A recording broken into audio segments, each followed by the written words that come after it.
नमस्कार, स्वागत है आपका न्यूज टाइम्स के इस खास बुलेटिन में और मैं हूं अमिता। और आइए सबसे पहले नजर डालते हैं आज के मुख्य समाचारों पर। दुष्कर्म के खिलाफ विभिन्न संगठनों का जुलूस प्रदर्शन। जेमको में सिख युवती की संदेहास्पद मौत, मायके वालों ने लगाया हत्या का आरोप। और भाजपा ने मूर्ति तोड़े जाने के मामले में उठाई कार्रवाई की मांग। अब खबरें विस्तार से। झारखंड में दुष्कर्म की बढ़ती घटना के विरोध स्वरूप Student Islamic Organisation of India ने आज मानगो गांधी मैदान से जुलूस निकालकर डीसी को एक ज्ञापन सौंपा। SIOA के कार्यकर्ता बलात्कार की घटना पर रोक लगाने की मांग कर रहे थे। संस्था के सदस्यों ने कहा कि राज्य में दुष्कर्म की लगातार हो रही घटना से समाज शर्मसार हो रहा है। ऐसी वारदात को जड़ से मिटाने के लिए शासन प्रशासन को ठोस कार्रवाई करनी चाहिए। दर्शक नहीं, मार्गदर्शक बने। नहीं, बल्कि हम बस ये चाहते हैं कि समाज में जो अनैतिकता फैली और जो बलात्कार और रेप का एक बहुत बड़ा नासूर जो हमारे समाज में फैलता जा रहा है, हम चाहते हैं कि उसको नैतिक मूल्यों के आधार पर इन तमाम बुराइयों को दूर करें। और हमारा मामला है कि अकॉर्डिंग टू हेवनली गाइडेंस हम इन तमाम बुराइयों को दूर करना चाहते हैं। डीसी को क्या ज्ञापन दे रहे हैं? डीसी को हम मेमोरेंडम देंगे। वहीं अंतर्राष्ट्रीय मानवाधिकार संगठन ने भी बलात्कार की घटना को लेकर आज डीसी कार्यालय पर प्रदर्शन किया। राकेश साहू ने कहा कि लगातार घट रही बलात्कार की घटना से महिलाएं अपने आप को असुरक्षित महसूस कर रही हैं। सरकार को दुष्कर्मियों के खिलाफ कड़ा प्रावधान करना चाहिए। राष्ट्रपति को एक ज्ञापन सौंप रहे हैं, ज्ञापन में जिसमें हम लोग अंतर्राष्ट्रीय मानवाधिकार की ओर से निम्नलिखित मांग दे रहे हैं, जिसमें कि हम लोग देश में महिलाओं एवं बच्चियों के विरुद्ध हो रहे अत्याचार बलात्कार के लिए कड़ा कानून बनाया जाए। आजीवन कारावास व फांसी की सजा 90 दिनों के अंदर प्रावधान हो। देश में महिला पुलिस बलों की संख्या बढ़ाई जाए और महिलाओं के मामले के लिए निपटाने के लिए पूरे देश में एक स्पेशल कोर्ट का निर्माण हो। जेमको आजाद बस्ती में बीते शुक्रवार की रात को गुरमीत कौर नामक युवती की संदेहास्पद स्थिति में हुई मौत मामले की परिजनों ने जांच की मांग की है। मृतका के माता पिता का आरोप है कि उनकी पुत्री की हत्या कर साजिश को छुपाने के लिए उसके शव को फांसी से लटका दिया गया।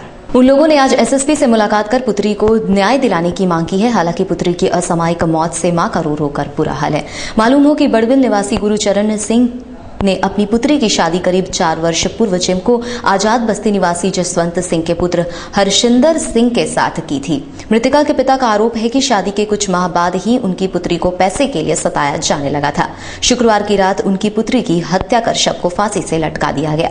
उन्होंने पुलिस प्रशासन से मामले की जांच कर दोषी लोगों के विरुद्ध कार्रवाई की मांग की है। मेरा एक नाती है, हम नाती को किसका पैसे कमाने में जाते हैं। मेरा नाती को क्या पता नहीं नाती ने क्या करेगा, पता नहीं। वो ध्यान दिया कि मेरा पापा उसको मेरा मम्मी को मारा है और मम्मी मेरा गिर गई है और मेरे मेरा दादी उसका मुंह में पानी डाले। तो अभी उसको मार के पीट के उसको कौन लड़का का माँ बाप घर वाला सब। क्या नाम है लड़का का? लड़का का नाम हरशिंदर सिंह, उसका पिताजी का नाम जसवंत सिंह, उसका माँ का नाम हरदीप कौर और उसका बहन का नाम लाडी। लड़की का क्या नाम है? लड़की का नाम गुरप्रीत कौर। कब शादी हुआ? 5 साल हो गया शादी हुए। भाजपा के लोगों ने आज SSP से मुलाकात कर पिछले दिनों TRF कॉलोनी स्थित हनुमान की प्रतिमा तोड़ने वाले TRF कंपनी के अधिकारियों एवं निहत्थे बस्ती वासियों पर लाठी बरसाने वाले पुलिस पदाधिकारियों के विरुद्ध कार्रवाई करने की मांग की है। पूर्व जिला अध्यक्ष चंद्रशेखर मिश्रा ने कहा कि कंपनी प्रबंधन ने हनुमान की मूर्ति तोड़वाकर लोगों की भावना को ठेस पहुंचाने का प्रयास किया है। इस घटना के विरोध स्वरूप आवाज बुलंद करने वाली बस्तीवासियों पर पुलिस ने लाठी बरसाकर उनकी भावना को दबाने का प्रयास किया। इस सारे मामले के दोषियों के विरुद्ध प्रशासन को कार्रवाई करनी चाहिए। आस्था के साथ जो खिलवाड़ किया गया था उसी संदर्भ में हम लोग SP साहब से भेंट करने आए हैं। चूँकि हम लोग शांति प्रिय भारतीय जनता पार्टी के कार्यकर्ता हैं और तेलको थाना द्वारा हम लोग के कार्यकर्ताओं पर लाठीचार्ज किया गया। हम लोग एकदम शांति प्रिय बैठे हुए थे, इसके बावजूद भी 2 दफ़े हम लोग पर लाठीचार्ज किया गया। इसी के संदर्भ में हम लोग SP साहब से आज तेलको थाना के विरोध में ज्ञापन देना है। झारखंड सिटी बस कर्मचारी संघ ने शहर में सिटी बसों का संचालन सुचारू ढंग से कराने की जिला प्रशासन से मांग की है। इस संबंध में संघ के लोगों ने राज्यपाल के नाम DC को एक ज्ञापन सौंपा है। संघ के संरक्षक अजीत सिंह ने कहा कि शहर के सिटी बस कर्मियों को राज्य सरकार द्वारा घोषित न्यूनतम मजदूरी से कम पैसे दिए जाते हैं, जिसके परिणाम स्वरूप सारे सिटी बस कर्मी हड़ताल पर चले गए हैं। आलम यह है कि 50 में से सिर्फ 3-4 बसें ही शहर में चल रही है। जनहित में प्रशासन को इन बसों को सही ढंग से चलाने की व्यवस्था करनी चाहिए। मांग हम लोग का है कि यथासंभव जितना जल्दी हो सके हम लोग को स्टैंड दिया जाए। हम लोग का मांग है कि हम लोग का जो आज तक जो पीएफ कटा हुआ है वो सारा पीएफ का नंबर और उसका हम लोग को सारा कुछ मिले, ईएसआई कार्ड हम लोग को मिले। इसके अलावा जो स्टैंड में पानी बिजली की समस्या है वो मतलब कि जिला माने प्रशासन के द्वारा हम लोग को मिले। हम लोग का अनिश्चितकालीन अभी धरना चल रहा है।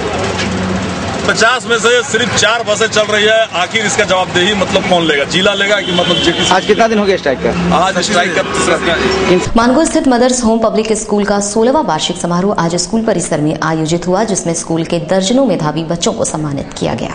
स्कूल के डायरेक्टर मुमताज सारिक ने कहा कि एलकेजी से कक्षा 8 तक के मेधावी बच्चों को मदर रबिया लिकायत हुसैन मेमोरियल और सलामत हुसैन मेमोरियल अवार्ड दिए जा रहे हैं। और इसमें बच्चों को जो अपनी क्लास में एकेडमिक फर्स्ट सेकंड थर्ड हुए उनको प्राइज वगैरह दिया गया। और स्पेशली जो बच्चे नर्सरी से लेके 7-8 तक का जो अपने क्लास में फर्स्ट आते हैं उनको सर्टिफिकेट और 1 साल का उसका जो है ना फीस में हाफ फ्री लगाया जाता है। हिंदू जागरण मंच ने एसएसपी को ज्ञापन सौंपकर मानगो जवाहर नगर रोड नंबर 14 स्थित एक दुकान के सामने भारी मात्रा में जानवर की हड्डी फेंके जाने पर मामले की जांच की मांग की है। मंच के बंटेश्वर पांडे ने कहा कि कुछ असामाजिक तत्वों ने दुकान के सामने जानवर की हड्डी फेंककर एक समुदाय विशेष के लोगों की भावना को आहत करने का प्रयास किया है। पुलिस प्रशासन को मामले की जांच कर दोषियों के विरुद्ध कार्रवाई करनी चाहिए। Road number 14 home spare parts है जवाहर नगर, वहाँ पे कुछ शरारती तत्व ज़्यादा सोची समझी साजिश के तहत, ठीक है, पूरे हड्डी वगैरह ला करके उसको बिखेर देना दुकान के पास। ये सेंटिमेंट को टच करने वाली काम है ये। Jamshedpur care hospital and research centre Mango में फ्री डेंटल मेडिकल कैंप लगाकर लोगों के दांतों की चिकित्सीय जांच कर रहा है। जमशेदपुर केयर हॉस्पिटल के एक डॉक्टर ने कहा कि लोगों को दांतों की सुरक्षा के प्रति जागरूक करने के लिए जगह जगह फ्री डेंटल मेडिकल कैंप लगाए जा रहे हैं। चेकअप कैंप लगाए हैं। इसका उद्देश्य ये है कि हम चाहते हैं कि अवेयरनेस आए समाज में। यहाँ पर बहुत से आदमी को हम देखते हैं जो फ्री वो जाके दवाई दुकान में दवाई लेके खा लेते हैं, जिससे उसका प्रॉब्लम सॉल्व होने की वजह से प्रॉब्लम सॉल्व नहीं होता, उससे ज़्यादा वो खराब हो जाता है, उससे दूसरा प्रॉब्लम चालू हो जाता है। तो हम चाहते हैं कि कोई फ्री कैंप होने से वो डॉक्टर के पास आने से डरे नहीं, क्योंकि उसको लगता है कि डॉक्टर बहुत ज़्यादा पैसा लेंगे। तो हम सही एडवाइस देना चाहते हैं उसको आके अपने। और हम 100 रुपीज़ में एक कार्ड बना रहे हैं जो 6 परिवार के 6 लोगों का पूरे साल भर में इलाज देखा जाएगा। मोतीलाल नेहरू पब्लिक स्कूल में बच्चों को मैथ और इंग्लिश के प्रति जागरूक करने के लिए एक कार्यक्रम का आयोजन किया गया, जिसमें काफी संख्या में बच्चे शामिल हुए। अलका बागची ने कहा कि यह दूसरा मौका है जब स्कूल में इस तरह के कार्यक्रम का आयोजन किया गया है। मैजिक शो कार्यक्रम के आकर्षण का केंद्र रहा। इसका उद्देश्य बच्चों में मैथमेटिक्स और अंग्रेजी के प्रति रुचि पैदा करना है।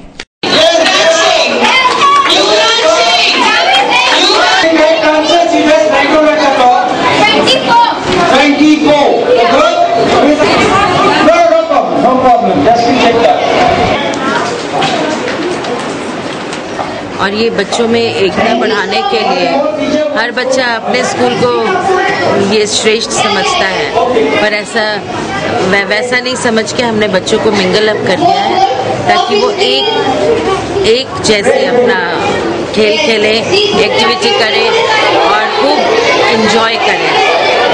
अच्छा, इस ईयर हमारे स्कूल में मैथमेटिक्स और इंग्लिश पर ज़्यादा जोर दिया जा रहा है, इसलिए एक्टिविटीज़ जो है इंग्लिश और मैथमेटिक्स पे केंद्रित है। एंड आप देख ही सक रहे हैं 16 स्कूल आए हैं, 16 टीचर्स हैं उनके साथ और बच्चे खूब एंजॉय कर रहे हैं। मगदमपुर के कुछ लोगों ने परसूडी क्षेत्र में गैर कानूनी ढंग से संचालित कंसल्टेंसी कार्यालयों की जांच कर उनके संचालकों के विरुद्ध कार्रवाई करने की पुलिस प्रशासन से मांग की है। इस संबंध में सिटी एसपी को एक ज्ञापन सौंपा गया है। मनोवर हुसैन ने कहा कि क्षेत्र में कुछ लोग गैर कानूनी ढंग से कंसल्टेंसी चलाकर युवाओं को ठगने का प्रयास कर रहे हैं। पुलिस प्रशासन को उन कंसल्टेंसी कार्यालयों की जाँच करनी चाहिए। अभी जो बिना लाइसेंस का चल रहा है वही प्रशासन से अनुरोध करने है कि इन लोगों का कागज पत्र थोड़ा चेक कीजिए कि किस आधार पर कंसल्टेंसी चला रहे हैं, ताकि बहुत ऐसे गरीब आदमी का भी पैसा डुबाया है, बहुत ऐसे कंसल्टेंसी लाखों रुपये का घपला भी हुआ है। और जिसका केस भी परसुडी थाना में चल रहा है, लेकिन परसुडी में कुछ ऐसे नेता का सही की वजह से इन लोगों का कंसल्टेंसी चल रहा है। वही हम ऑफिसर से अपना अनुरोध करने हैं कि इन लोगों का अपना कागज पत्र चेक करके किस आधार पर लोग चला रहे हैं, इसका जांच पड़ताल करें। Occupational safety and health association of India ने मजदूरों में सुरक्षा एवं स्वास्थ्य के प्रति जागरूकता पैदा करने के लिए एवं बाल श्रमिकों के शोषण के खिलाफ आज डीसी कार्यालय पर प्रदर्शन किया। OSHAJ के महासचिव समीर कुमार कर ने कहा कि सुरक्षा एवं स्वास्थ्य के प्रति सजग नहीं रहने का नतीजा है कि झारखंड में सिलिकोसिस रोग से ग्रसित मजदूरों की संख्या लगातार बढ़ रही है। सभी स्टेक होल्डर का ध्यान आकर्षण करने के लिए आज world day for safety and health है। वो विश्व के पैमाने पर ये मनाया जाता है, world day for safety and health at work place, ताकि जो दुर्घटना में लोग मरते हैं, बीमार से जो लोग मरते हैं, वो कम किया जा सके।